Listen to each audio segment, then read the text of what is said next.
Dali's artistic lifestyle started when he was about 18 when he was a clothes designer and hairdresser.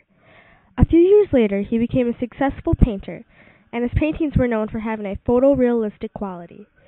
He then moved around and he even came to the U.S. for a permanent residency. He also gained the nickname Avida Dollars, which means greedy for dollars. When Dali got older, he was forced to retire from a motor disease called palsy, which causes the hands to tremble and shake. Ever since his career ended, it was all downhill for him. The home he bought for his wife, who had died previously, had caught on fire while he was still inside, but luckily he survived. He then moved into the tower of his museum, where he later died.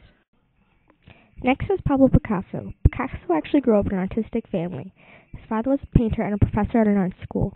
His father enrolled him into this school, which Picasso surprisingly dropped within a year of joining. Picasso had many different styles of painting, many reflecting his love life. Speaking of his love life, he was quite the player and had about 6 known lovers. Picasso believes he was so talented that he made his own interpretations of the work of the masters. As he got older, his paintings were rejected for being provocative and inappropriate. Right before he died, him and his wife were entertaining guests, and his final words were, "Drink to me, drink to my health, you know I can't drink anymore." Francisco Goya started out painting as an apprentice. However, it didn't last long because him and his master had clashed views. He was mainly famous for being a painter of royal families. The first royal family to use his talent was Charles III, the King of Spain. Goya's paintings were known all across Europe. He became known as the father of modern art.